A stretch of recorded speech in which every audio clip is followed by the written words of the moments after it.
Okay, good morning to all. So start करते हैं।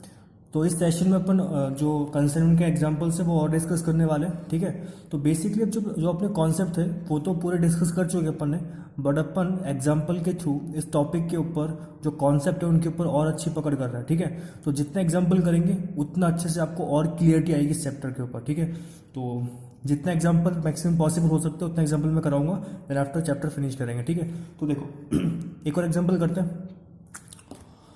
Mr. Ram consigned to Mr. Sham 200 unit at invoice price of 60 rupees per unit. तो यहाँ पर राम ने क्या किया, कंसाइन किया गुड्स को शाम को। इन दैट केस यहाँ पर जो राम है वो कौन हुआ, कंसाइनर, और शाम कौन हुआ यहाँ पर, कंसाइनी। ठीक है, तो उसने 200 रुपये पर यूनिट के अकॉर्डिंग इनवॉइस प्राइस पे ट्रांसफर किया, 200 यूनिट ट्रांसफर किया, और जो इनवॉइस प्राइस था वो था 60 रुपीज़ पर यूनिट। ठीक है, आगे क्या बोलता है, mister Ram that is consignor paid 1.2 rupees per unit. तो यहाँ पर जो एक्सपेंस देखो, अभी तक जो अपन ने एक्सपेंस डील किया ना वो एक टोटल अमाउंट गिवन होता था अपन को 3000, 4000, 5000, बट कई बार एग्जाम्पल में, कई बार क्वेश्चन में आपको जो एक्सपेंसेस है वो पर यूनिट भी गिवन हो सकता है कि मेरे को हर यूनिट पे कितना खर्चा करना पड़ेगा। तो यहाँ पर बोलता है कि राम ने 1.2 रुपीज़ पर यूनिट का एक्सपेंस किया फॉर लोडिंग। लोडिंग का मतलब होता है गुड्स को चढ़ाना। ठीक है, ये वो वाला लोडिंग नहीं जो अपन यूज करते हैं प्रॉफिट के एलिमेंट के लिए। ठीक है, तो यहाँ पर उसने 1.2 रुपीज़ पर यूनिट लोडिंग का एक्सपेंस किया। ठीक है, and 1.5 per unit for the railway freight. तो उसने 1.5 रुपीज़ किसका दिया, रेलवे फ्रेट का दिया। तो ये अपन को दो एक्सपेंस गिवन थे, बट पिछले वाले एग्जाम्पल्स में और इस वाले एग्जाम्पल में डिफरेंस सिर्फ इतना सा है कि वहां पर अपन को टोटल अमाउंट गिवन होता था कि जैसे कि मैंने लोडिंग के लिए इतना रुपए दिया, रेलवे फ्लाइट के लिए मैंने 5000 दिया, बट यहाँ पर ऐसा अमाउंट नहीं गिवन है। यहाँ पर अपन को जो एक्सपेंस गिवन है वो गिवन है पर यूनिट, कि मैंने हर यूनिट पे कितना खर्चा किया। ठीक है, तो उसको डील करते हैं। देखो रुको, उससे पहले आगे बढ़ते हैं। तो आगे क्या बोलता है, एन अकाउंट सेल। अच्छा, ये अकाउंट सेल कौन भेजता है, कंसाइनी कंसाइनर को। कब भेजता है, माल को बेचने के बाद। तो यहाँ पर an account cell receive from mister Shyam. तो श्याम ने किसको भेजा होगा, राम को, क्योंकि श्याम कौन था, कंसाइनी। तो कंसाइनी ने राम को क्या किया, एक अकाउंट सेल भेजा जो शोइंग करता था कि उसने 160 यूनिट सोल्ड कर दिया at the rate of 100 rupees per unit. तो जितना गुड्स था दैट इज 200, उसमें से उसने 160 का जो गुड्स था वो बेच दिया, और उसको कितने बेचा उसने, 100 rupees per unit. That is ये क्या है आपका सेलिंग प्राइस। उसके बाद बोलता है सेल एक्सपेंसेस किए उसने 2000 के, ब्रोकरेज था 1% एंड कमीशन दे रहा वो 2% का, मतलब उसे ब्रोकरेज भी देना पड़ रहा है, मतलब उसने ब्रोकरेज का भी खर्चा किया और कमीशन भी दिया। ठीक है, तो अभी इसको डिस्कस करते हैं आगे। देखो, तो ये जो खर्चे थे वो किसके थे, कंसाइनी के थे। अकाउंट सेल्स में उसने खुद के खर्चे जो है लिख के भेजे कंसाइनर को कि देख मैंने ये खर्चे किए। तो उसने बोला मैंने सेल एक्सपेंस किया, मैंने ब्रोकरेज का पेमेंट किया, मेरा खुद का कमीशन 2% बनता है। तो ये सारे के सारे खर्चे कर रहा है वो। आगे देखते हैं, आगे बोलता है the agent remitted the amount payable by the bank draft. तो सर जो लास्ट में अपन फाइनल पेमेंट करते हैं वो यहाँ पर कैसे कर रहे हैं, बैंक के थ्रू। तो उसने बोला ना बैंक ड्राफ्ट, तो ड्राफ्ट बना के उसने सेंड किया।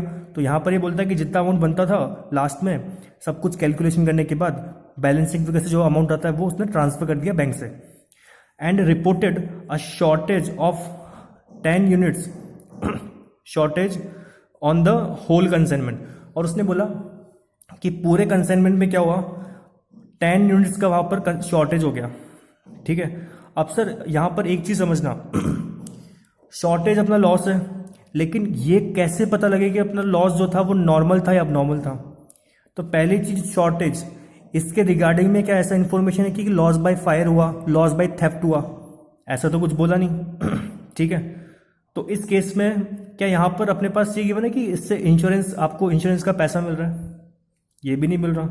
तो इस केस में क्या मानेंगे इसको, जब कोई भी इंफॉर्मेशन नहीं होता लॉस के बारे में तो इन दैट केस मानते हैं कि वो क्या अपना नॉर्मल लॉस। ठीक है, तो या तो वो इन्फॉर्म करेगा आपको कि इस टाइप का लॉस है, इस नेचर का लॉस है, तो उस नेचर वाइज अपन डिफाइन कर लेंगे कि भाई ये नॉर्मल है, अब नॉर्मल है। बट अगर कोई भी इन्फॉर्मेशन नहीं है कि वो लॉस किस टाइप का है, तो इन दैट केस क्या मानेंगे उसको कि सर वो नॉर्मल लॉस है, होता रहता है। तभी उसने कुछ बोला नहीं इसके बारे में, 10 यूनिट शॉर्टेज था उसमें। ठीक है, तो यहाँ पर जो 10 यूनिट्स का शॉर्टेज था उससे क्या मान के चलेंगे अपन, नॉर्मल लॉस मान के चलेंगे। आगे बोलता है कि prepare the necessary account the books of mister Ram. तो यहाँ पर इसने जो बुक्स ऑफ अकाउंट्स मांगी है वो किसकी मांगी है, मिस्टर राम की मांगी है। तो अपन को राम के जो बुक्स ऑफ अकाउंट्स में कितने अकाउंट बनते हैं, एक तो बनता है कंसाइनमेंट अकाउंट, एक बनता है goods sent on consignment account, और एक बनता है consignee account, that is mister Shyam का अकाउंट बनेगा यहाँ पर। ठीक है, तो ये 3 अकाउंट अपन को बना के चलना है और जो भी इन्फॉर्मेशन है वो डील करके चलनी है। ठीक है, तो देखो स्टार्ट करता है। ओके, सो स्टार्ट करते हैं। सबसे पहले जो सबसे पहले अकाउंट बनेगा वो कौन सा बनेगा, यहाँ पर कंसाइनमेंट अकाउंट, तो उसको डील करता है। तो सबसे पहले इन्फॉर्मेशन जो अपन लिखने वाले वो कौन से लिखने वाले हैं कि यहाँ पर कंसाइनर ने सबसे पहले क्या किया होगा, उसको ट्रांसफर किया होगा किसको, कंसाइनी को। तो उसकी एंट्री क्या बनती है, consignment account debit to goods sent on consignment. तो जब पोस्टिंग करेंगे तो कहाँ करेंगे, debit side, that is goods sent on consignment to goods sent on consignment. ठीक है, तो कितना ट्रांसफर किया उसने, 200 यूनिट ट्रांसफर किए 60 रुपए पर यूनिट के हिसाब से। तो कितना हो जाता है ये,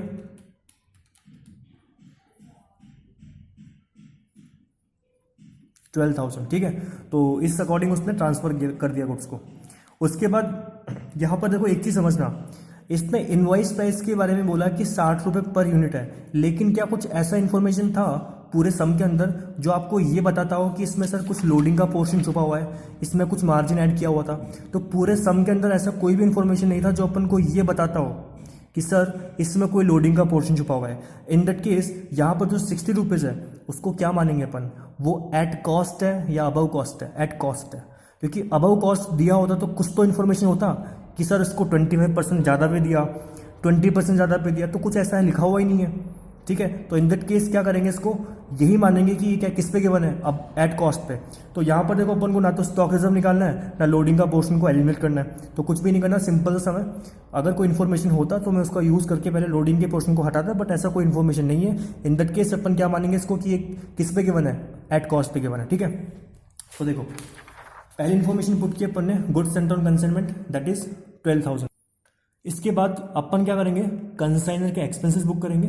तो कंसाइनर के एक्सपेंस की एंट्री क्या बनती है, consignment account debit to bank account, और जो बैंक है वो कहाँ पोस्ट होगा आपका, debit side, that is bank, bracket में लिखा देंगे एक्सपेंसेस। ठीक है, तो यहाँ पर 2 एक्सपेंसेस थे। सबसे पहला एक्सपेंस था 1.2 पर यूनिट फॉर लोडिंग का। तो यहाँ पर जो लोडिंग है वो क्या है, माल को लोड करना गाड़ी के अंदर, तो उसके लिए कुछ खर्चा हुआ। तो ये वो वाला लोडिंग नहीं है जो प्राइस के अंदर छुपा हुआ होता है। ठीक है, ये वो लोडिंग है जो आप गाड़ी के अंदर माल को चढ़वाने के लिए करते हो। ठीक है, तो उस केस में यहाँ पर 1.2 रुपीज़ का एक्सपेंस कर रहा है कौन, कंसाइनर। तो पहला खर्चा बुक कर देंगे यहाँ पर। तो हर यूनिट पे कितना खर्चा कर रहा है, 1.2 रुपीज़ ले रहा है वो। तो इस केस में यहाँ पर टोटल यूनिट कितना, यहाँ पर जो टोटल यूनिट्स है वो कितना सर, 200 यूनिट्स है, और पर यूनिट खर्चा कितना 1.2। तो इसको कर देंगे 200 मल्टीप्लाई बाई 1.2, तो ये कितना हो जाएगा, ये आ जाएगा आपका 240। ठीक है, और दूसरा एक्सपेंस कौन सा है सर, यहाँ पर दूसरा एक्सपेंस है रेलवे फ्राइट। तो रेलवे फ्राइट लिख देंगे यहाँ पर। तो रेलवे फ्राइट कितना आ रहा है इसका, 1.5 रुपीज़ पर यूनिट। ठीक है, तो इसको जब डील करेंगे तो कितना अमाउंट आ जाएगा इसका, वही कितने यूनिट भेजे उसने, 200 भेजे होंगे, तो 200 मल्टीप्लाई बाई 1.5, तो कितना हो जाएगा ये हो जाएगा आपका 300। ठीक है, तो टोटल कंसाइनर का जो एक्सपेंस था वो कितना, 540 का। ठीक है सर, ओके। सो इसके बाद क्या करना है, इसके बाद कंसाइनी का गुड्स मिलेगा और वो खुद के खर्चे करेगा। ठीक है, तो देखो उसने क्या बोला, उसने अकाउंट सेल भेजा था, उस अकाउंट सेल में उसने बोला कि मैंने 160 यूनिट जो गुड्स थे वो सोल्ड कर दिए 100 रुपये पर यूनिट के अकॉर्डिंग। तो उसको बुक कर लेते हैं। जब सेल होता है तो क्या एंट्री बनती है, जो अपना कंसाइनी था वो अपना डेटर बन जाता है और क्रेडिट क्या हो जाता है अपना कंसाइनमेंट अकाउंट। तो एंट्री क्या बनती है, consignee account debit to consignment account. ठीक है, तो यहाँ पर जो कंसाइनी था वो कौन था, श्याम। ठीक है, तो एंट्री बनेगी बाई श्याम। तो जो सारी एंट्रीज है वो उन्हें पहले वाले सेशंस के अंदर डिस्कस कर रखी है, तो अब वहाँ से अगर समझ नहीं आए तो आप देख सकते हो वापस से। ठीक है, तो बाई श्याम ब्रैकेट में दिखा देंगे सेल्स, ठीक है। और यहाँ पर आपको वर्किंग देना पड़ेगा कि आपने कितना यूनिट कितने में बेचा। तो यहाँ पर 160 यूनिट उसने बेच दिया, और कितने बेचा, 100 रुपीज़ पर यूनिट पे। तो ये कितना हो जाएगा, 16,000 का, ठीक है। इसके बाद देखते हैं, इसके बाद कंसाइनी कुछ खर्चे कर रहा था, तो वो भी रिकॉर्ड करेंगे अपन यहाँ पर। तो कंसाइनी के जो है खर्चे वो सारे रिकॉर्ड करेंगे, लेकिन मैंने आपको बताया था कि जब आप अनसोल्ड स्टॉक का कैलकुलेशन करोगे तो सिर्फ वही खर्चे अनसोल्ड स्टॉक में अपन लेंगे जो अप टू द गोडाउन होंगे, ठीक है। तो देख लेते हैं यहाँ पर कौन कौन से खर्चे हैं जो अप टू द गोडाउन है। पहला खर्चा बोलता है सेल एक्सपेंसेस। सेल एक्सपेंस तो बाद में होगा गोडाउन के, तो ये तो है नहीं, लेकिन प्रॉफिट लॉस निकालते वक्त इसको अपन क्या करेंगे, कंसीडर करेंगे। तो जब कंसाइनी के अपन खर्चे बुक करते हैं तो किस नाम से करते हैं, उसके नाम से उसको अपन क्या बना देते हैं, क्रेडिटर। तो to consignee that is Shyam account, bracket में दिखा देंगे एक्सपेंस कर रहा है वो। तो पहला जो खर्चा कर रहा है वो था सेल एक्सपेंसेस, ओके। तो सेल एक्सपेंसेस क्या ये पर यूनिट था या फिर टोटल अमाउंट था। तो इसने बोला कि 2000 था, इसका मतलब ये टोटल अमाउंट है, तो इसको मल्टीप्लाई नहीं करना यूनिट से। जैसे कि ऊपर जो अमाउंट गिवन थे, जो कंसाइनर खर्चे करा था वो पर यूनिट थे, तो अपन ने उसको टोटल अमाउंट बनाया, बट ये तो पहले से टोटल अमाउंट है, तो इन दैट केस इसको मल्टीप्लाई नहीं करना यूनिट से। दूसरा जो खर्चा था वो था ब्रोकरेज। ब्रोकरेज का मतलब क्या, दलाली। तो देखो जब कंसाइनी जो है माल को बेचा होगा तो उस केस में उसको भी दलाली देनी पड़ सकती है, ठीक है। तो वो किसी पार्टी के थ्रू माल को बेच रहा होगा, तो जो पार्टी उस माल को बिकवा रही है कंसाइनर के, ठीक है, वो क्या करती है, ब्रोकरेज ले सकती है। फॉर एग्जांपल ये राम था, ये श्याम, ठीक है, इसने उसको गुड्स ट्रांसफर किया। अब ये तो क्या लेगा, इसके बदले कमीशन लेगा, वो तो ये लेगा ही लेगा। लेकिन सर कई बार क्या हो सकता है कि शाम को जो है ना, ये गुड्स को बेचने के लिए कोई पार्टी चाहिए होगी जिसके थ्रू वो माल को बेच सके। जैसे कि जो जमीन होती है उसको बेचने के लिए बीच में कौन काम आता है, मीडिएटर्स, वो क्या लेते हैं उसमें, ब्रोकरेज लेते हैं, दलाली लेते हैं। ठीक उस तरीके से यहाँ पर होता है। तो सर जो कस्टमर तक माल जाता है ना, ये शाम जो माल बेचेगा ना, वो सीधा उसको नहीं बेच रहा, बल्कि उसके बीच में एक पर्सन आता है जो उस माल को बेच रहा होता है। जैसे कि मान लेते हैं मिस्टर सी है, तो ये सी क्या करता है, शाम का माल बिकवा रहा है, बट शाम का भी माल किसका था, वो राम का था। जो शाम के पास माल था वो राम का था, ठीक है। लेकिन शाम उस माल को बेचने के लिए मिस्टर सी की हेल्प ले रहा है, तो सी क्या करेगा, सी उस केस में यहां पर लेता है ब्रोकरेज, ठीक है। बट अल्टीमेट है तो खर्चा ये कंसाइनमेंट का है ना, ठीक है। तो इस केस में ब्रोकरेज, सर ये जो ब्रोकरेज है वो किसी अदर पार्टी को मिलता है जो उस माल को बिकवा रहा है, लेकिन कमीशन किससे मिलता है, कंसाइनी को मिलता है, ठीक है। तो अल्टीमेटली ब्रोकरेज जो है ना वो कंसाइनी को नहीं मिलता, वो मिलता है किसी अदर पार्टी को जो कंसाइनी के थ्रू माल को बिकवा रहा है, ठीक है। तो ये ब्रोकरेज भी खर्चा होता है।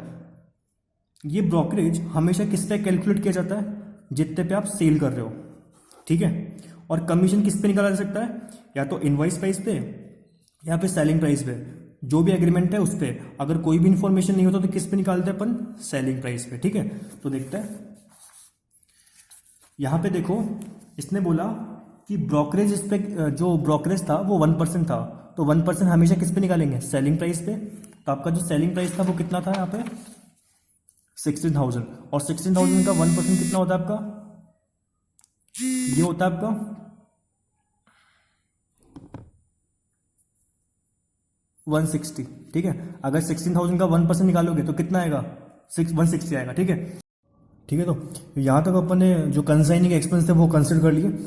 इसके बाद जो और एक्सपेंस है वो क्या गिवन है यहाँ पर, देखो ब्रोकरेज के बाद था अपने पास कमीशन, ठीक है। तो जब भी अपन एक्सपेंसेस एंड कमीशन को शो करते हैं तो अलग अलग तरीके से शो करते हैं, मतलब कमीशन अलग शो करता है, एक्सपेंस अलग शो करता है। तो यहाँ पर जो है अपन ने एक्सपेंस शो कर दिए, ठीक है। तो अल्टीमेट जो ब्रोकरेज था वो कौन पेमेंट कर रहा होगा, कंसाइन पेमेंट कर रहा होगा, लेकिन वो खर्चा है किसका, कंसाइनर का, इसलिए इसे कंसाइनर में ट्रांसफर किया गया। तो यहाँ पर अब जो अगला खर्चा था वो कौन सा था, कमीशन का।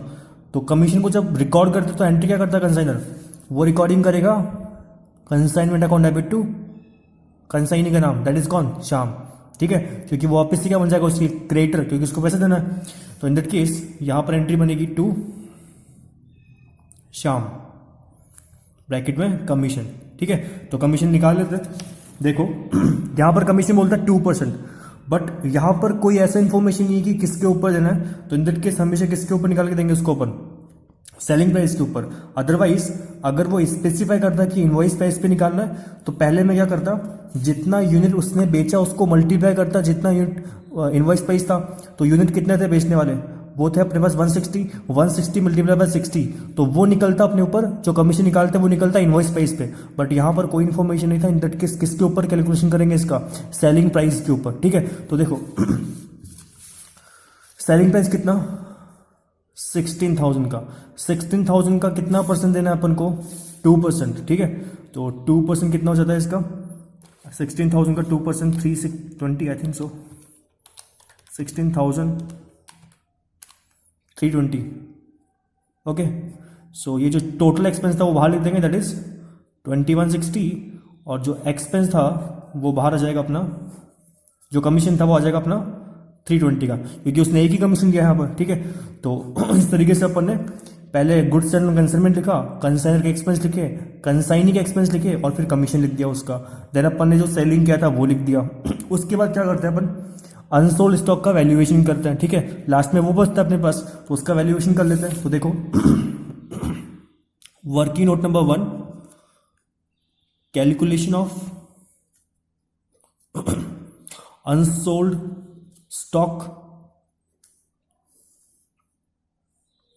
लेकिन एक चीज समझना, पहले चीज ये समझो कि यहां पर जो 10 यूनिट शॉर्टेज था वो नॉर्मल या अबनॉर्मल, नॉर्मल, क्योंकि कोई इन्फॉर्मेशन नहीं है यहां पर, ऐसा कुछ नहीं बोला है कि वो थेफ्ट हुआ, फायर से जल गया, ऐसा कोई इन्फॉर्मेशन नहीं है। नहीं तो ये इन्फॉर्मेशन है कि सर उसमें जो शॉर्टेज था उसके रिगार्डिंग में आपको कोई क्लेम मिला। तो इन दैट केस कोई भी अगर इन्फॉर्मेशन नहीं होगी लॉस के बारे में, तो अपन क्या मान के चलेंगे कि वो नॉर्मल था, नॉर्मली होता होगा।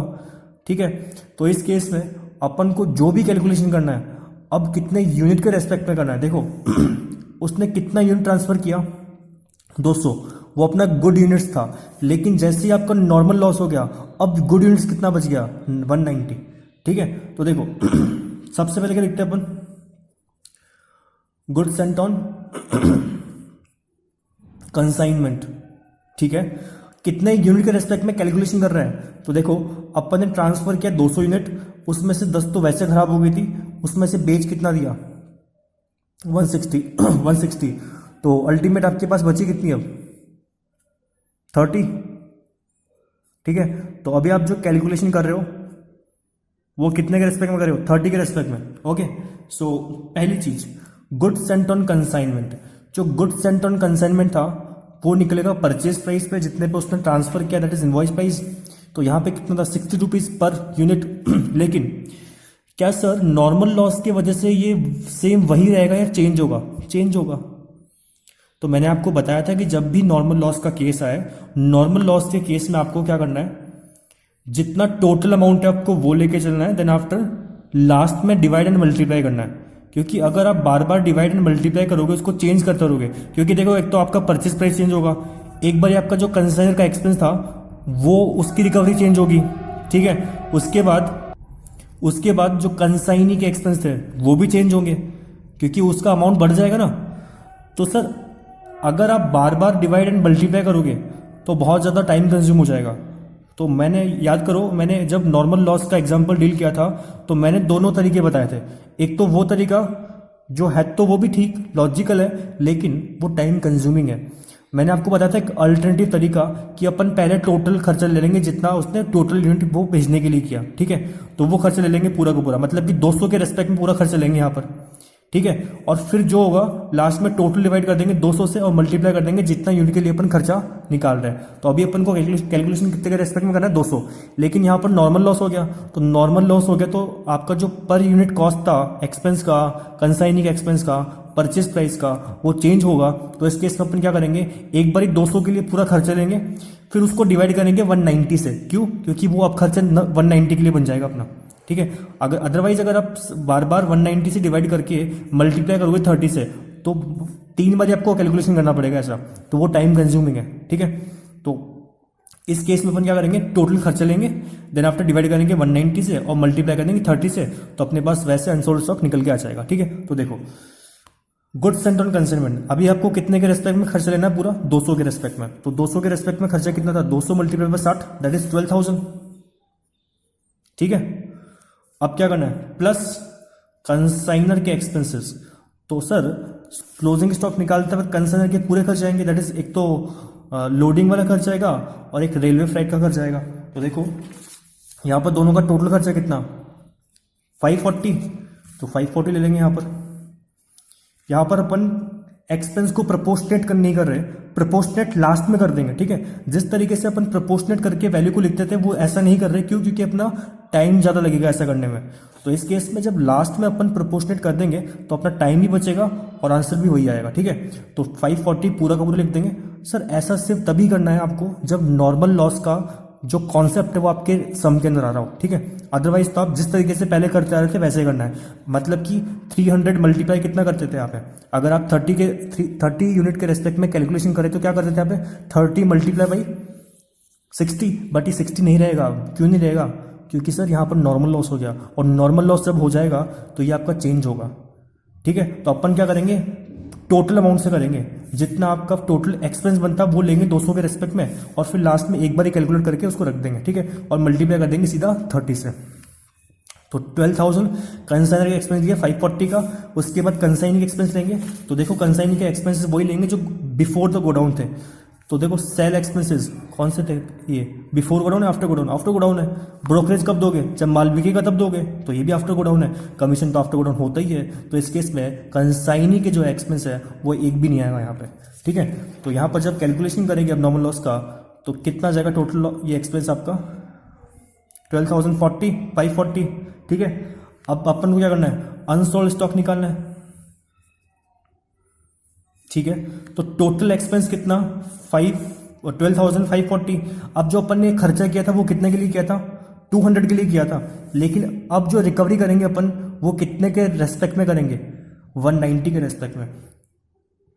क्योंकि अपना जो नॉर्मल कॉस्ट पर यूनिट का फॉर्मूला था क्या था, total cost divide by total unit minus normal loss unit. मतलब कि जो आपका ये खर्चा था ना वो आपके गुड यूनिट्स बियर करेंगे। तो यहाँ पर गुड यूनिट्स कितने रहेंगे आपके पास, 200 माइनस 10 दैट इज 190।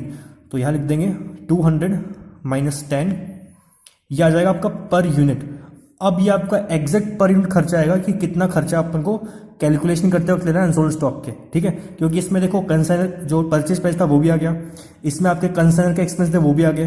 कंसाइनी के इसलिए नहीं है क्योंकि कोई भी ऐसा खर्चा था ही नहीं जो बिफोर द गोडाउन था, ठीक है। तो ये टोटल एक्सपेंस आ गया, इसमें परचेज प्राइस भी इंक्लूड है, इसमें आपका कंसाइनर का एक्सपेंस भी इंक्लूड है। कंसाइनी का इसलिए नहीं है क्योंकि इसमें बिफोर द गोडाउन कोई भी खर्चा नहीं था। तो ये टोटल एक्सपेंस आ गया, बट इसकी रिकवरी अब जो करेगा जो कंसाइनर वो कितने से करेगा, 200 से या 190 से, 190 से, क्योंकि 10 का नॉर्मल लॉस था। अगर यही अब नॉर्मल लॉस होता तो अब भी डिवाइड किससे करता मैं, 200 से करता। तो ये आपका पर यूनिट कॉस्ट आ गया। अब आपको कितने यूनिट के रेस्पेक्ट में कैलकुलेशन करना है, उसको मल्टीप्लाई कर दो उससे, दैट इज 30 यूनिट के रेस्पेक्ट में।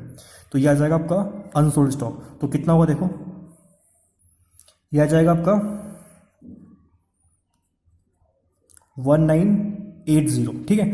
तो यह आ जाएगा आपका अनसोल्ड स्टॉक। अब यहाँ पर अब नॉर्मल लॉस का कैलकुलेशन करना नहीं है, और नॉर्मल लॉस का तो कैलकुलेशन होगा भी नहीं। क्यों, क्योंकि सर आपका जो नॉर्मल कॉस्ट पर यूनिट था वो चेंज हो गया यहाँ पर, ठीक है। अभी 60 था वो चेंज हो गया, आपका जो रिकवरी रेट था वो भी चेंज हो गया। तो अल्टीमेट जब नॉर्मल लॉस होगा तो आपको कुछ ही करने की रिक्वायरमेंट नहीं है। अल्टीमेट जब नॉर्मल लॉस का कैलकुलेशन करेंगे तो ये जो आपका नॉर्मल कॉस्ट पर यूनिट है वो अपने आप बढ़ जाएगा। तो जो आपका नॉर्मल लॉस का रिकवरी है वो हो जाता है अपने आप ही जब आप बेचोगे उसको। लेकिन अब नॉर्मल लॉस में ऐसा नहीं होता है, ठीक है। वहाँ तो सीधा 200 से डिवाइड करेंगे अपन, ठीक है। तो इस तरीके से अपन ने कैलकुलेशन किया अनसोल्ड स्टॉक का। तो इसे पुट कर देते हैं यहाँ पर भाई, अनसोल्ड स्टॉक, ठीक है। तो वर्किंग नोट नंबर 1 रेफरेंस दे देंगे यहाँ पर 1980, ठीक है। इस तरीके से अपन ने कैलकुलेशन किया। अब क्या करना है सर, प्रॉफिट एंड लॉस निकाल देंगे यहाँ से। तो प्रॉफिट लॉस कितना जाएगा देखते हैं। जो ज़्यादा बैलेंस है वो कहाँ का आ रहा होगा आपका, देखो। तो ज़्यादा बैलेंस आ जाएगा आपका क्रेडिट का, ठीक है। तो क्रेडिट का टोटल निकालते हैं 16,000 प्लस 1980 दैट इज 17,980। इसमें से लेस कर देंगे एक्सपेंसेस को अपन टोटल, तो ये कितना हो जाएगा -12,000 minus 540, 17,980 minus 12,000 minus 540 minus 2160 minus 320। तो ये जो आपका प्रॉफिट आ जाएगा वो आ जाएगा बैलेंसिंग फिगर से 2960, ठीक है। इस तरीके से अपन को कैलकुलेशन करना है और इस तरीके से अपन को प्रॉपरली वर्किंग नोट दिखा के आना है, देन आफ्टर आपको मार्क्स मिलेगा, ठीक है। अदरवाइज आपने इसको रफ में कैलकुलेट कर लिया 1980 को, तो सर एग्जामिनर को नहीं पता कि आपने कैसे कैलकुलेशन किया, आप चीटिंग करके भी कर सकते हो। तो इस केस में अगर आपने ये पूरा आपका आंसर ठीक है तो आपको मार्क्स नहीं मिलेगा। मार्क्स तब मिलेगा जब आप प्रॉपर वर्किंग दिखा के आओगे कि सर इस तरीके से आपने कैलकुलेशन किया इसका। अदरवाइज आपका यहाँ से 1 मार्क्स कट सकता है, अगर 4 मार्क्स आएगा तो 1 मार्क्स तो वो इसका काट लेगा पूरा, क्योंकि इस वर्किंग के बिना आपका आंसर नहीं निकलेगा, ठीक है। तो इस तरीके से आपको प्रॉपर वर्किंग दिखा के आना था। और तो इस सम में डिफरेंट क्या था सर, इस सम के अंदर डिफरेंट एक तो ये था कि सर जो एक्सपेंस था वो आपको टोटल में नहीं गिवन था, वो पर यूनिट गिवन था, तो वो अपन ने कैलकुलेशन किया। दूसरी चीज यहाँ पर एक ब्रोकरेज का कॉन्सेप्ट डिफरेंट था। तो ब्रोकरेज क्या होता है सर, ब्रोकरेज कंसाइनी किसी और पर्सन को पेमेंट करता है ताकि कंसाइनी जो गुड्स बेच रहा है वो आराम से बिक सके, किसी दूसरी पार्टी को बेच सके वो।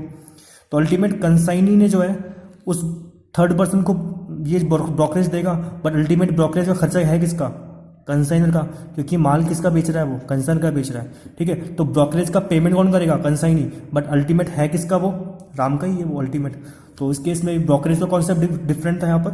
तो हमेशा याद रखना जो ब्रोकरेज है वो अपन पेमेंट करेंगे किस पे, सेल प्राइस पे, लेकिन कमीशन किस पे भी कर सकता है, वो डिपेंड करता है एग्रीमेंट के ऊपर कि वो इनवॉइस प्राइस पे देना चाहता है या फिर सेलिंग प्राइस पे देना चाहता है, वो डिपेंड करेगा कंसाइनर एंड कंसाइनी के एग्रीमेंट के बीच में, ठीक है। तो यहाँ पर कोई इन्फॉर्मेशन नहीं था, तो मैंने आपको बताया था कि जब कोई भी इन्फॉर्मेशन नहीं होगा तो हमेशा अपन को किसके ऊपर देना है, सेलिंग प्राइस के ऊपर देना है, ठीक है। तो अपन ने यहाँ पर इस वाले केस में किसके ऊपर दिया, सेलिंग प्राइस, दैट इज 16,000 के ऊपर कमीशन को कैलकुलेट किया।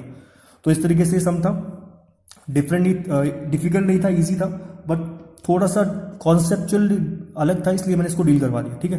अब अपन डील करते हैं नेक्स्ट एग्जांपल। तो देखो ओके, सो देखते हैं नेक्स्ट एग्जांपल। इस एग्जांपल में डिफरेंट ये है सर कि यहाँ पर जो अपन एक कॉन्सेप्ट डील करने वाला दैट इज अबनॉर्मल लॉस वाला, ठीक है। अभी तक अपन ने अबनॉर्मल लॉस को सिर्फ पर्टिकुलर सम के अंदर डील किया था, बट अभी अपन जो अबनॉर्मल का कॉन्सेप्ट है, अबनॉर्मल लॉस वाला जो कॉन्सेप्ट है वो एक सेपरेट बड़े सम के अंदर डील करने वाला है, ठीक है।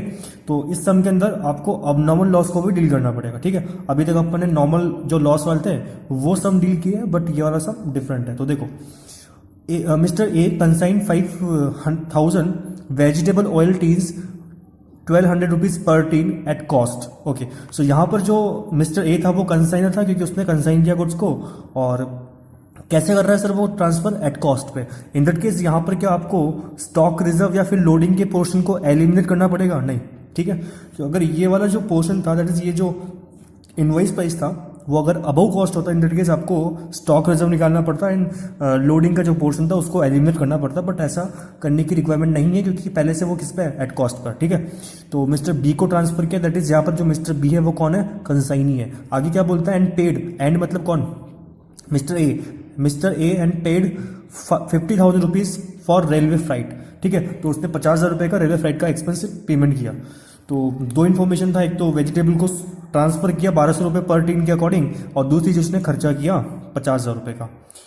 आगे बोलता है in the course of the ट्रांजेक्ट, मतलब रास्ते में 200 टीन्स वर थेफ्ट, तो 200 जो टीन थे वो चोरी हो गए, तो लॉस है। अब सर यहाँ पर कुछ मेंशन नहीं किया गया कि कौन सा लॉस, नॉर्मल या अबनॉर्मल, लेकिन मैंने आपको बताया था कि जो चोरी होती है वो नॉर्मल लॉस होता है या अबनॉर्मल लॉस होता है, सर अबनॉर्मल लॉस है। बिजनेस में ऐसी कोई एक्टिविटी नहीं होती कि जहाँ पर चोरी को नॉर्मल लॉस बोला जाता हो, कि हमारे बिजनेस में तो चोरी नॉर्मल चीज़ है, ठीक है। तो चोरी होना नॉर्मल लॉस नहीं हो सकता, वो अबनॉर्मल लॉस होगा अपना, ठीक है। तो यहाँ पर 200 टीन चोरी हो गए, और वो कहाँ पर चोरी हुए, कंसाइनी के पास पहुंचने के बाद या बीच रास्ते में ही, रास्ते में ही, ठीक है। तो इसका ट्रीटमेंट थोड़ा सा अलग होगा। ये मैंने पहले भी डील किया है कि अगर कंसाइनी के गोडाउन में होगा तो क्या होगा, अगर ट्रांजिट में होगा तो क्या होगा, वो अपन ने पहले से डिस्कस कर रखा है, लेकिन अभी और डिस्कस कर लेंगे आगे इसको। तो देखो आगे बोलता है sum of ₹1,80,000 receive from the insurance company as a claim. तो यहाँ पर सर जो लॉस हुआ उसके रेस्पेक्ट में पहली चीज़ तो ये अबनॉर्मल लॉस था, और मैंने आपको बताया था कि अबनॉर्मल लॉस के रेस्पेक्ट में इंश्योरेंस भी हो सकता है। तो अगर कंसाइनर ने इंश्योरेंस करवा रखा है तो उसको इंश्योरेंस क्लेम भी मिलेगा इंश्योरेंस कंपनी से। तो यहाँ पर जो 203 थे वो लॉस हो गए एज अ थेफ्ट। तो इस केस में तो यहाँ पर जो लॉस हुआ उसके रेस्पेक्ट में कंपनी ने उसको क्या दिया, इंश्योरेंस दिया। तो अगर उसने कंसाइनर ने इंश्योरेंस नहीं करवा रखा होता तो आपको क्लेम भी नहीं मिलता, लेकिन यहाँ करवा रखा था, इन दैट केस उसको 180 का क्लेम मिल गया यहाँ पर, ठीक है। आगे देखते हैं, agent took the delivery that is mister B.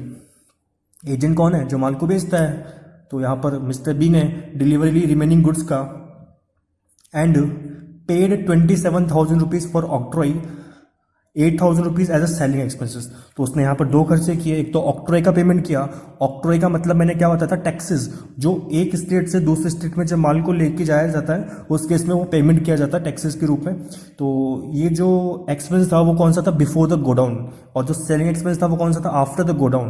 But मैंने आपको बहुत बार बता चुका पहले से ही कि सर एक्सपेंस को अपन पूरा का पूरा कंसिडर करेंगे जब हम प्रॉफिट लॉस निकालेंगे, लेकिन जब मैं वैल्यूएशन करूंगा अपने क्लोजिंग स्टॉक का, इन दैट केस सिर्फ वही खर्चे लेंगे अपन जो before the godown. In that case यहाँ पर दो खर्चे हैं, लेकिन दोनों खर्चों में से कौन सा खर्चा अपन कंसिडर करके चलेंगे, before the godown, that is octroi.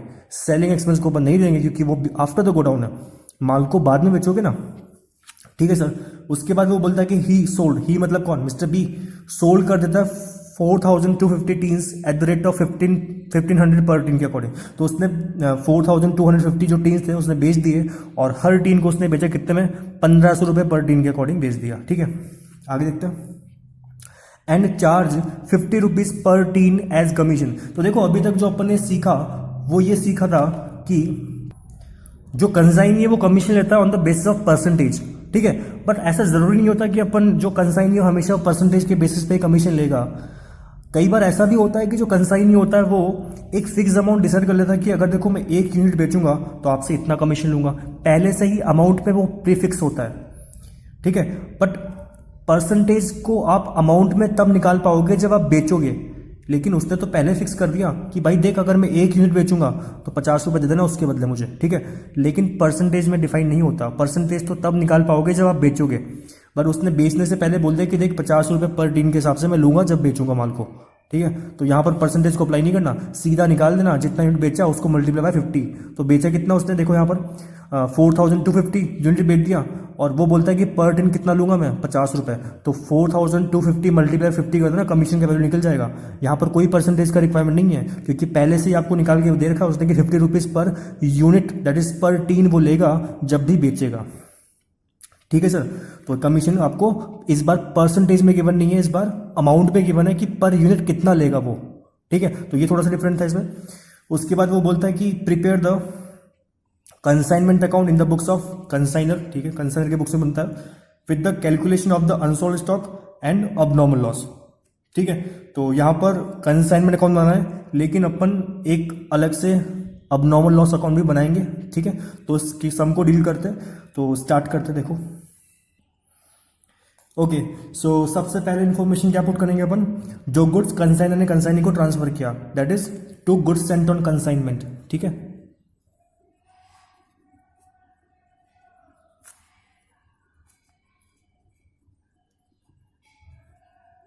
कितना किया उसने ट्रांसफर, तो देखो यहाँ पर उसने ट्रांसफर किया था 5,000 वेजिटेबल टी ऑयल टीन्स, और कितने का बेचा था एक टीन, 1,200 रुपये पर टीन, ठीक है। तो लिख देते हैं यहाँ पर 5,000 मल्टीप्लाई बाई कितना, 12,000 पर टीन था, तो 5,000 मल्टीप्लाई 1,200 कितना हो जाता है, ये हो जाएगा आपका 60 लाख, 60 लाख, ठीक है सर। क्या सर इसमें क्या लोडिंग का पोर्शन छुपा हुआ है, नहीं। इस केस में क्या उसको एलिमिनेट करने की रिक्वायरमेंट है, वो भी नहीं है। अगर ये जो प्राइस था वो अगर आपका इसमें अबव कॉस्ट था तो इन दैट केस आपको एलिमिनेट करना पड़ता, बट कोई रिक्वायरमेंट नहीं है यहाँ पर। क्यों, क्योंकि ये जो प्राइस था इनवॉइस प्राइस वो कैसा था, एट कॉस्ट पे था। तो ये चीज़ कैसे पता लगा कि एट कॉस्ट पे था, क्योंकि यहाँ पर तो कोई गिवन नहीं है कि एट कॉस्ट पे है, सॉरी इसमें गिवन था, ठीक है। अगर ये चीज़ इन्फॉर्मेशन नहीं होती यहाँ पर एट कॉस्ट पे है, तो इस केस में अपन यही मानते हैं क्योंकि एट कॉस्ट पे, क्यों, क्योंकि जब तक वो इन्फॉर्मेशन नहीं देगा कि इसमें लोडिंग का पोर्शन कितना छुपा हुआ है, तब तक तो अपन क्या मानेंगे, कॉस्ट पे ही है, क्योंकि अपन निकाल ही नहीं सकते लोडिंग का पोर्शन, तो ये मान के चलेंगे कि वो कॉस्ट पे है। तो अगर यहाँ पर एट कॉस्ट नहीं गिवन होता तो इस केस में इसको एट कॉस्ट ही मानते हैं, क्यों, क्योंकि आगे कोई ऐसा इन्फॉर्मेशन नहीं है अपने पास जिसके बेसिस पे अपन क्या कर सके, लोडिंग का पोर्शन निकाल सके और उसको हटाकर कॉस्ट बना सके, ठीक है। तो इस केस में क्या मानेंगे, उसको कॉस्ट में मानेंगे, बट यहाँ पर गिवन था, इन दैट केस कॉस्ट तो लेना ही पड़ेगा। आगे देखते हैं। उसके बाद क्या करेंगे अपन, कंसाइनर का एक्सपेंस बुक करेंगे, that is to bank expenses. तो यहाँ पर जो एक्सपेंस थे वो कौन कौन से किए उसने, दो खर्चे किए यहाँ पर देखो। एक तो यहाँ पे खर्चा एक ही था खर्चा, सॉरी, रेलवे फ्लाइट था इसका खर्चा 50,000 रुपये का, तो रिकॉर्ड कर देंगे।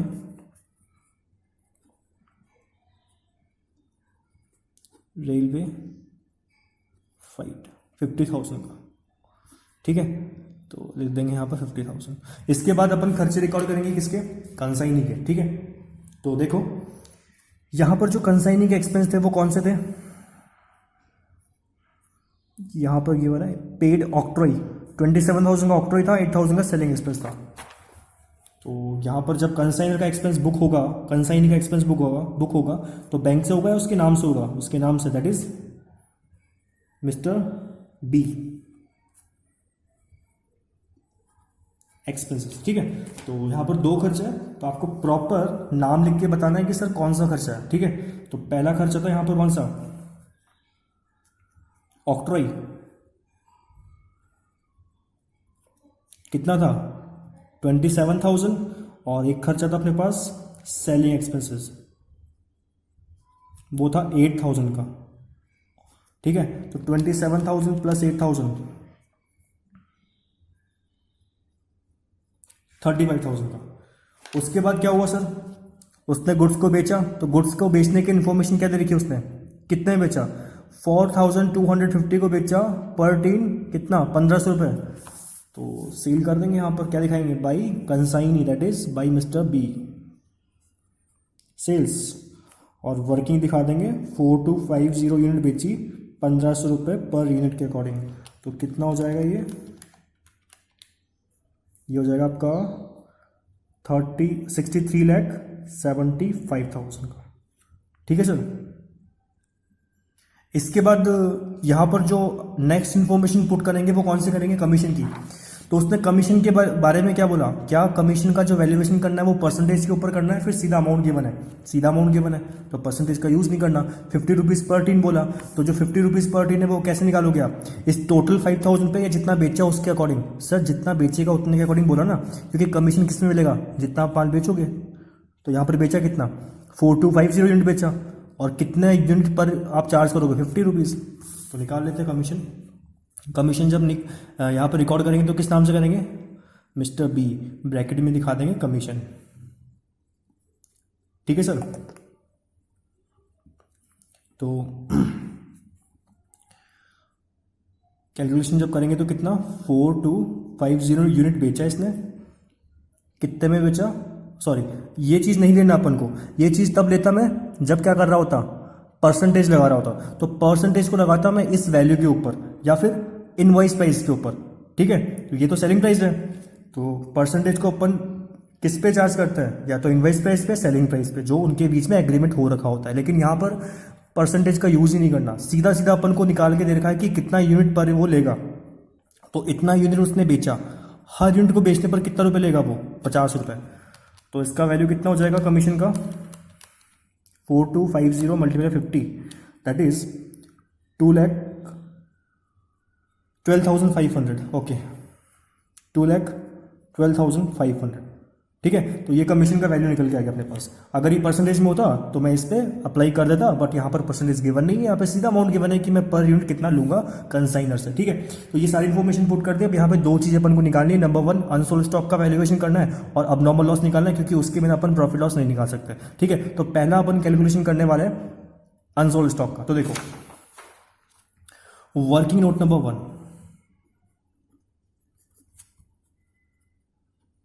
Calculation of unsold stock. ठीक है, तो सबसे पहले देखो यहां पर जो यूनिट ट्रांसफर किए गए थे वो कितने किए गए थे, 5000। ठीक है, तो 5000 जब यूनिट ट्रांसफर किए गए थे उसमें से कंसाइनर को क्या पूरे यूनिट्स मिले? नहीं सर, कितने यूनिट लॉस हो गए थे रास्ते में? 200। तो वो हटा देते हैं यहां से। उस अब जो बच गए उसमें से वो कितना बेच दिया? 4250, तो वो भी हटा देते हैं। तो जो नहीं बिका वो निकल के जाएगा अपने पास। तो 5000 minus 200 minus 4250, that is 550 unit के रेस्पेक्ट में अपन को अनसोल्ड स्टॉक का वैल्यूएशन करना है। ठीक है सर, तो देखो सबसे पहले क्या लिखेंगे अपन? Goods sent on consignment. अब देखो यहां पर नॉर्मल लॉस है, अब नॉर्मल लॉस है, अब नॉर्मल लॉस है। तो क्या सर ये जो 1200 रुपीज पर यूनिट है क्या इसमें चेंज आएगा? नहीं आएगा। अगर ये नॉर्मल लॉस होता ना तो इस केस में क्या करता, मैं पहले जो खर्च लेता पूरे वो लेता 5000 यूनिट के रेस्पेक्ट में, फिर उसको डिवाइड करता 4800 से, जैसे कि अपन ने प्रीवियस एग्जाम्पल में किया। बट यहाँ पर ऐसा करने की रिक्वायरमेंट ही नहीं है क्योंकि अपना जो पर यूनिट कॉस्ट है वो चेंज होगा ही नहीं। ठीक है, तो अब अपन क्या कर सकते हैं, सीधा 1200 से मल्टीप्लाई कर सकते हैं। ठीक है, तो अभी कितने के रेस्पेक्ट में कैलकुलेशन कर रहे हैं? 550 के रेस्पेक्ट में। इसके रेस्पेक्ट में कितना वैल्यू आएगा वो निकालना है अपन को।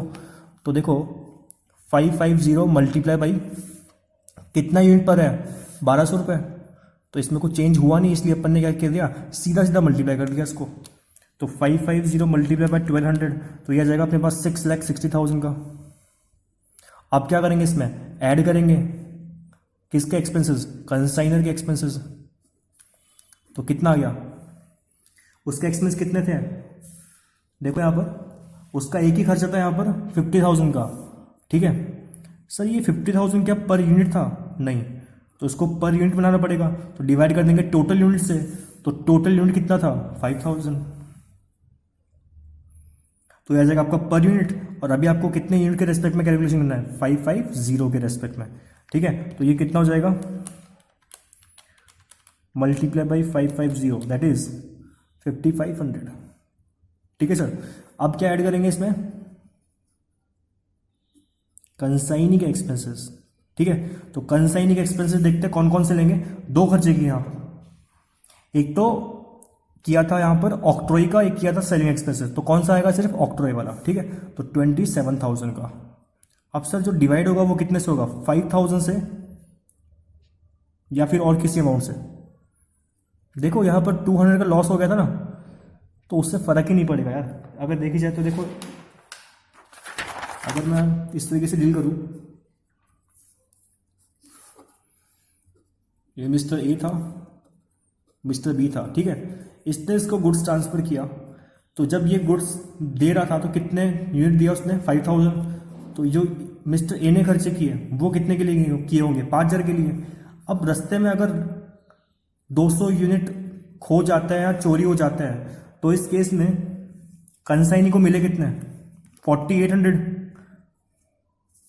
ठीक है सर, तो उसने खर्चे कितने के रेस्पेक्ट में किए? 5000 के 4800 के रेस्पेक्ट में, 4800 के रेस्पेक्ट में। तो सर सोचो जब क्लोजिंग स्टॉक बचा होगा तो इन्हीं 4800 में तो बचा होगा ना, समझ रहे हो? तो यहां पर डिवाइड जो होगा कितने से होगा? ये जो मिस्टर ए मिस्टर बी था वो खर्चा कितने पे कर रहा होगा बताओ? 5000 पे कर रहा होगा या 4800 पे कर रहा होगा? दिमाग लगाओ सर, ये लॉजिक्स वाली चीज़ है, रटने वाली चीज़ नहीं है। अगर आप लॉजिक से सोचोगे तो आपको समझ में आ रहा होगा कि जो मिस्टर है वो तो 5 पे कर रहा होगा, लेकिन मिस्टर बी को मिला कितना? सिर्फ 4800 मिला। तो वो खर्चा कितने के लिए कर रहा है? 4800 के लिए कर रहा है। तो जब वो अपना पर यूनिट एक्सपेंस निकालेगा तो वो तो 4800 से डिवाइड करेगा ना, 5 से क्यों करेगा सर? समझ रहे हो? तो जब इसके जो खर्चे होंगे वो डिवाइड किससे होंगे? 4800 से। ठीक है, तो यहाँ पर अगर 5000 से आप डिवाइड कर दोगे तो वो गलत हो जाएगा, क्योंकि इसके पास इसको मिला ही कितना सर यूनिट? 4800 मिला, क्योंकि चोरी जो हुआ था वो कहाँ पर हुआ? रास्ते में हो गया। तो अल्टीमेट कंसाइनी के पास तो सर गुड्स कितना है? 4800 का है। तो डिवाइड जब करेंगे तो किससे करेंगे? 4800 से। अभी आपको कैलकुलेशन कितने के रिस्पेक्ट में करना है? 550 के रिस्पेक्ट में। तो देखो कितना जाएगा? 27,000 divide by 4800 multiply by 550।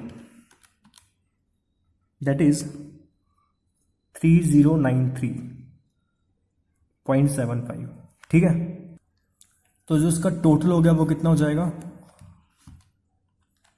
550 plus 6,60,000, यह जाएगा आपके पास 6,68,593.75, ठीक है। तो ये था आपका अनसोल्ड स्टॉक, ठीक है सर।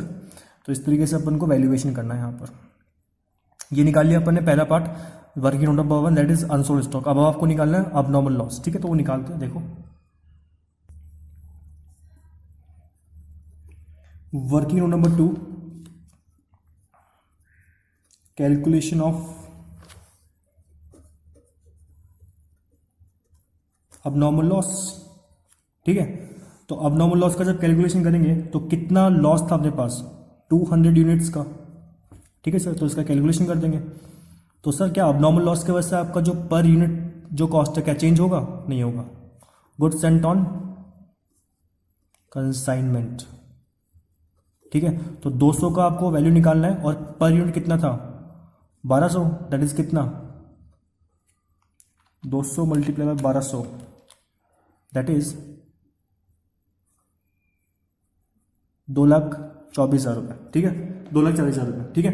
तो 2,40,000 रुपये इसका कॉस्ट था, प्लस क्या करेंगे इसमें, कंसाइनर के एक्सपेंसेस। कंसाइनर का एक्सपेंस कौन कौन सा आएगा, एक ही खर्चा था उसका 50,000 रुपये का, और डिवाइड बाय किससे, ये तो पर यूनिट नहीं था, इसको पर यूनिट बनाना पड़ेगा, 5,000 मल्टीप्लाई बाई, क्योंकि कंसाइनर ने तो पूरे 5,000 के लिए खर्चा किया था, तो अभी निकालना कितने के लिए, 200 के लिए। तो कितना हो जाएगा सर ये 20,000, ठीक है। 50,000 divide by 5,000 multiply by 200, sorry 2,000 आएगा, ठीक है, 2,000 आ जाएगा। उसके बाद ऐड करेंगे इसमें क्या, कंसाइनी के एक्सपेंसेस। बट सर अगर आप कंसाइनी के एक्सपेंस ऐड कर दोगे तो आपका सम गलत हो जाएगा, आंसर गलत हो जाएगा। ऐसा क्यों, देखो यहाँ पे जब कंसाइनर ने खर्चे किए थे तो कितने के रेस्पेक्ट में किए थे, 5,000 के रेस्पेक्ट में किए थे, बट रस्ते में कितना खो गया था, 200 खो गया था। तो अभी जो अपन कैलकुलेशन कर रहा है वो किसके रेस्पेक्ट में कर रहा है, इस खोए हुए माल के रेस्पेक्ट में कर रहा है। तो इस खोए हुए माल के रेस्पेक्ट में जो अबनॉर्मल लॉस हुआ था, इसके रेस्पेक्ट में 2 खर्चे हुए थे, एक तो जो परचेज किया था इसने उस वो प्राइस का, और दूसरा कंसाइनी ने जो खर्चे किए थे उसके ऊपर वो। लेकिन क्या कंसाइनी के एक्सपेंस हुए इसके ऊपर, हुए ही नहीं, क्योंकि उसको मिला कितना, 4,800। क्या ये 200 यूनिट इसको मिले थे, नहीं मिले थे। अगर मिलते तो खर्चे करता ना इसके ऊपर ये। तो क्या 200 के रेस्पेक्ट में क्या कंसाइनी के खर्चे लूंगा मैं, इसके खर्चे नहीं आएंगे। क्यों, क्योंकि सर इसको वो गुड्स मिले ही नहीं। अगर इसको गुड्स मिलते तो फिर वो खर्चा करता है इसके ऊपर, बट इसके ऊपर खर्चा हुआ ही नहीं। तो जब इसके खर्चे थे क्या इसमें ऐड होंगे, नहीं होंगे, ठीक है। तो यहाँ पे जो कंसाइनी के एक्सपेंस थे वो नहीं आएंगे। तो आपका जो टोटल एक्सपेंस था वो कितना जाएगा, 4,22,000 का, that is abnormal loss. और सर ये वो अमाउंट है जो आपका जाएगा कंसाइनमेंट अकाउंट में,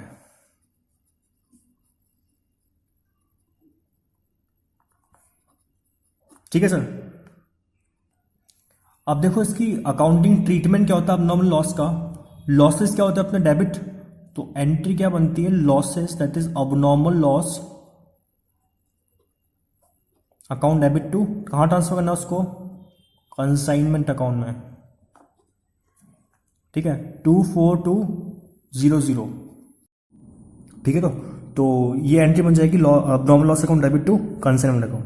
अब जब इसको पोस्टिंग करेंगे तो किस तरीके से करेंगे कंसाइनमेंट अकाउंट में, देखो बाय अब नॉर्मल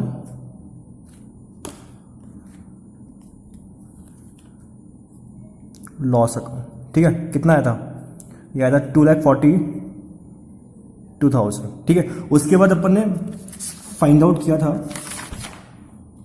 क्लोजिंग स्टॉक, ठीक है। तो क्लोजिंग स्टॉक कितना था अपने पास, 668,593.75, ठीक है। तो इसे पुट कर देते हैं by unsold stock 668,975, I think so 593.75, ठीक है। तो ये अपना अनसोल्ड स्टॉक आ गया। इसके बाद अब एक चीज समझना सर, ये जो एंट्री पास की ना अपने abnormal loss account debit to consignment account, ठीक है। इसके पीछे का लॉजिक समझना, देखो जब कंपनी के पास जो कंसाइनमेंट ट्रांजेक्शन में जब ये अबनॉर्मल लॉस बन जाएगा, तो इस केस में जब आपने एक्सपेंसेस बुक किए होंगे, दैट इज फॉर एग्जांपल अगर मैं आपसे बोलता हूँ आपने 100 यूनिट ट्रांसफ़र किए, ठीक है, तो इसके ऊपर आपने परचेज प्राइस को रिकॉर्ड किया होगा, कंसाइनर के एक्सपेंसेस रिकॉर्ड किए होंगे, कंसाइनी के एक्सपेंस रिकॉर्ड किए होंगे, ठीक है। तो ये रिकॉर्डिंग आपने कर ली, लेकिन सर एक्सपेंस का मतलब पता है क्या होता है? एक्सपेंस का मतलब होता है जिसका बेनिफिट आपको करंट ईयर में मिल जाएगा, ठीक है। तो जब आपने इन चीज़ों को रिकॉर्ड किया होगा, तो इन चीज़ों के अंदर आपने सर अबनॉर्मल लॉस को भी तो रिकॉर्ड कर लिया होगा ना, ठीक है। लेकिन क्या सर अबनॉर्मल लॉस का आपको बेनिफिट मिलेगा? वो तो आपको लॉस हो गया। तो इस केस में अपन को क्या करना पड़ेगा, जितने भी एक्सपेंसेस को आपने यहाँ पर डेबिट किया है, दैट इज 1200 रुपये डेबिट किया, जो 50,000 डेबिट किया, जो यहाँ पर 35,000 डेबिट किया, उसके पोर्शन को आपको एलिमिनेट करना पड़ेगा, हटाना पड़ेगा, क्योंकि इसका बेनिफिट आपको मिलेगा ही ना। कितने के रेस्पेक्ट में बेनिफिट नहीं मिलेगा? अब नॉर्मल लॉस के रेस्पेक्ट में, और अब नॉर्मल लॉस यूनिट कितना? 200। तो 200 का जो खर्चा था, दैट इज उसके ऊपर जो परचेज प्राइस था वो कंसाइनर के एक्सपेंस हटा दिए। कंसाइनी का तो एक्सपेंस हुआ ही नहीं था, तो वो लिया ही नहीं अपन ने। तो अल्टीमेट यहाँ पर आपने क्या किए, उन एक्सपेंसेस को रिकॉर्ड किया, ठीक है, डेबिट करके। लेकिन अब अपन क्या नहीं कर सकते, यहाँ पर जो 2,40,000 निकाला उसको हटा नहीं सकते, यहाँ से लेस नहीं कर सकते, तो अपन ने रिवर्स में पोस्टिंग कर दिया by abnormal loss. In that case जो इसका इफेक्ट था वो अपना फट गया ऐसे। अगर यहाँ पर मैंने 100 यूनिट का एक्सपेंस बुक किया, ठीक है, ऐसे देखो, अगर ये आपने 100 यूनिट का एक्सपेंस बुक किया, ठीक है, उसमें से आपने मानते हैं कि बेचा, सोल्ड कर दिया, 60 सोल्ड कर दिया, ठीक है। तो देखो मैचिंग कॉन्सेप्ट क्या बोलता है, मैचिंग कॉन्सेप्ट भी यहाँ पर फुलफिल हो रहा है। कैसे हो रहा है वो देखो, यहाँ पर आपने खर्चा कितना बुक किया, 100 का, आपने सोल्ड कितना किया, 60 का। मैचिंग कॉन्सेप्ट क्या बोलता है, revenue is equal to expenses. तो यहाँ पर एक्सपेंस कितना है, 100, लेकिन आपने रेवेन्यू कितनी कमाई, सिर्फ 60 की। लेकिन सर एक चीज समझना, इस एक्सपेंसेस में से आपका जो एक एक्सपेंस बनता है करंट ईयर का, वो कितना बनता है, जो आपने एक्चुअल में कमा लिया, जिसका बेनिफिट आपको मिल गया, और जिसका बेनिफिट नहीं मिलता उसे क्या बोलते हैं अपन, क्लोजिंग स्टॉक, यही बोलते हैं ना। तो 60 का तो आपने बेच दिया, उसका बेनिफिट तो मिल ही गया, ठीक है। मानते कि इसमें से आपने 20 नहीं बेचा, ठीक है, और 20 क्या था आपका, अब नॉर्मल लॉस था। तो इस केस में सोचो सर, आपका मैचिंग कॉन्सेप्ट कैसे फुलफिल होगा, जब मैं यहाँ पर लिखूंगा अब नॉर्मल लॉस 20, तो देखो जब अपना आप ये खर्चा है ना 60 पर आ जाएगा आपका, डेबिट कितना गया खर्चे को, 100 का, और यहां पर क्रेडिट कितना हो गया आपका बेनिफिट, 40 से। तो अल्टीमेट डेबिट कितना 100, क्रेडिट कितना 40, तो ये जो एक्सपेंस निकल के आया वो कितने का गया, 60 का, ठीक है। तो क्लोजिंग स्टॉक को तो ओपन लिखते ही लिखता है, क्यों लिखते हैं, मैचिंग कॉन्सेप्ट को फुलफिल कराने के लिए। लेकिन जो सर अबनॉर्मल लॉस है, क्या उसका बेनिफिट आपको मिलेगा आगे जाके, नहीं मिलेगा, तो वो तो खराब हो चुका ना, ठीक है। इसका मिलेगा क्लोजिंग स्टॉक का, तो उसको तो अपन लिखेंगे और ये बैलेंस शीट में भी जाएगा। लेकिन अबनॉर्मल लॉस को भी आपको हटाना पड़ेगा सर यहाँ से। क्यों हटाना पड़ेगा, ताकि मैचिंग कॉन्सेप्ट फुलफिल हो जाए। अब देखो यहाँ पर अगर मैं आपसे बोलता हूँ कि 100 आपने खर्चा किया, तो वो तो आपने पूरा बुक कर लिया, लेकिन इसमें से सर क्लोजिंग स्टॉक 20 था, सेल कर दिया आपने 60 का, बट अल्टीमेट जो 20 था वो कहाँ गया, वो तो अबनॉर्मल लॉस था। तो अगर आप सर इसे रिकॉर्ड नहीं करते, अगर आप अबनॉर्मल लॉस को रिकॉर्ड नहीं करते, तो आपका प्रॉफिट सही नहीं आएगा। क्यों नहीं आएगा, क्योंकि सर इस केस में जहाँ पर 100 का खर्चा, यहाँ पर 80 का खर्चा बुक हो जाएगा, 100 माइनस 20। अगर आप अबनॉर्मल लॉस को रिकॉर्ड नहीं करते क्रेडिट साइड में, इन दैट केस आपका जो अल्टीमेट डेबिट एंड क्रेडिट का इफेक्ट है वो 80 का आएगा, लेकिन आपने सेल कितना कर दिया, 60 का। लेकिन अगर मैं अबनॉर्मल लॉस को रिकॉर्ड कर लेता हूँ क्रेडिट साइड में, इस केस में देखो 100 का डेबिट बैलेंस, 40 का क्रेडिट, तो अल्टीमेट जो नेट इफेक्ट आता है वो कितना आता है, 60 का। 60 का आपने सेल किया, 60 का आपका एक्सपेंस बुक हुआ, इन दैट केस आपका प्रॉफिट ठीक निकल के आएगा, ठीक है। दैट्स वाई अपन क्या करते हैं, यहाँ पर बाई साइड में, क्रेडिट साइड में आप नॉर्मल लॉस को दिखाते हैं, ठीक है। लेकिन एक चीज याद रखना, हमेशा ये जो वैल्यू आएगी ना, ये before claiming the insurance claim आएगी। मतलब कि यहाँ पर अपन को 180 का इंश्योरेंस भी मिला था, तो वो एडजस्ट नहीं करना, उससे पहले का जो वैल्यू है वो निकल के यहाँ पे लिखेंगे अपन, ठीक है। तो इस तरीके से अब नॉर्मल लॉस आएगा यहाँ पर। तो अब क्या करेंगे अपन, बैलेंसिंग फिगर से प्रॉफिट लॉस निकाल देंगे, P&L अकाउंट, ठीक है। तो देखते कितना आता है। तो क्रेडिट का टोटल आ रहा है सर आपका 72,85,593.75, ठीक है। तो डेबिट का भी उतना आएगा, डिफरेंस यहाँ पे निकल जाएगा प्रॉफिट एंड लॉस, ठीक है। तो निकाल देते हैं, minus 60 lakh, minus 50,000, minus 35,000, minus 2,12,500, okay, so जो आपका प्रॉफिट है वो यहाँ पर है 9,80,975, ठीक है। तो 9,80,093.75 जो है आपका प्रॉफिट है यहाँ पर, ठीक है। तो डेबिट का भी वही बैलेंस आ रहा होगा टोटल, ठीक है। तो ये बैलेंस आ रहा होगा आपका। इस तरीके से अपन ने बैलेंसिंग से प्रॉफिट निकाल लिया। अभी अपन को बनाना है अबनॉर्मल लॉस अकाउंट, ठीक है। तो देखो, सबसे पहले अपन ने एंट्री के पास की थी अबनॉर्मल लॉस की, abnormal loss account debit to consignment account. ये किया था अपन ने मैचिंग कॉन्सेप्ट फुलफिल कराने के लिए। तो इससे मैचिंग कॉन्सेप्ट फुलफिल हो गया आपका। अब क्या करना है, अपन को इंश्योरेंस क्लेम मिलेगा। तो इंश्योरेंस क्लेम मिलेगा, जो लॉस था वो कैंसिल होगा, वो क्या हो जाएगा, क्रेडिट। तो देखो एंट्री क्या बनेगी इसकी। अबनॉर्मल लॉस क्या था भाई, डेबिट था, कैंसिल हो गया, क्रेडिट होगा। और डेबिट क्या हो जाएगा, इंश्योरेंस कंपनी, ठीक है, क्योंकि इंश्योरेंस कंपनी से पैसा मिलना है मुझे, ठीक है। तो देखो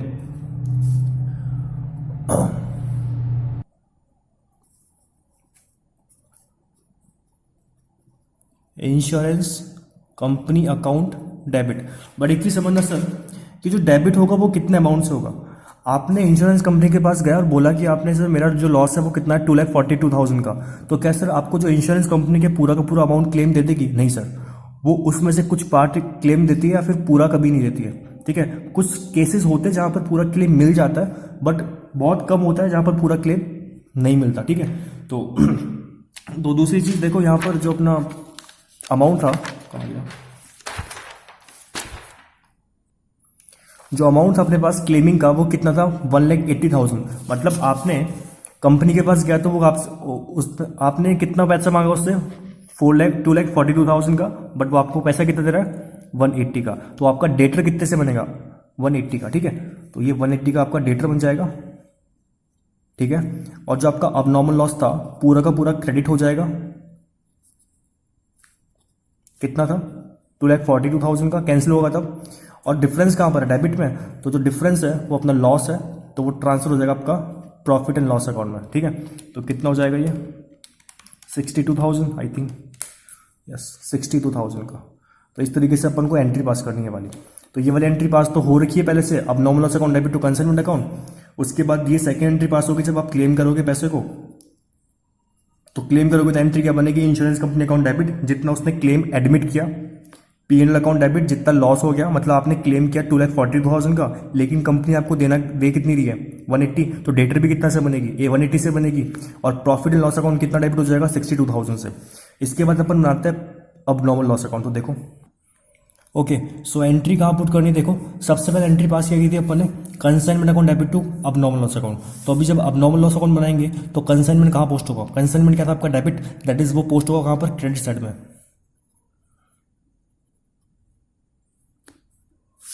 सॉरी, एंट्री थी इसकी abnormal loss account debit to consignment account, तो कंसाइनमेंट पोस्ट होगा आपका क्रेडिट साइड में। Sorry, consignment account, losses debit होता है तो डेबिट बैलेंस आ रहा होगा ना इसका, 2,42,000 का। उसके बाद आपको क्लेम मिला, तो क्लेम मिलेगा तो लॉस कम होगा, लॉस कम होगा तो पोस्टिंग कहाँ करेंगे, क्रेडिट साइड में, दैट इज बाई इंश्योरेंस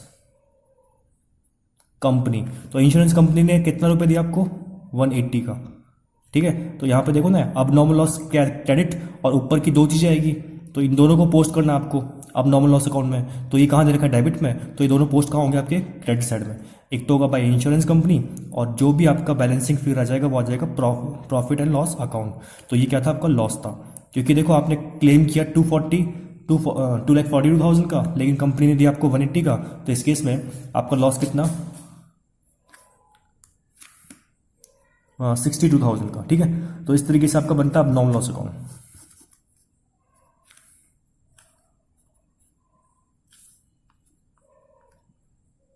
ठीक है, तो इस क्लास में इतने रखेंगे। उसके बाद नेक्स्ट क्लास में अपन अब नॉर्मल लॉस के जितने ज़्यादा संबंध बनते हैं वो देखेंगे, ठीक है। तो आज के लिए इतना ही, नेक्स्ट क्लास में अपन और एग्जाम्पल करेंगे अब नॉर्मल लॉस अकाउंट, ठीक है। Okay bye.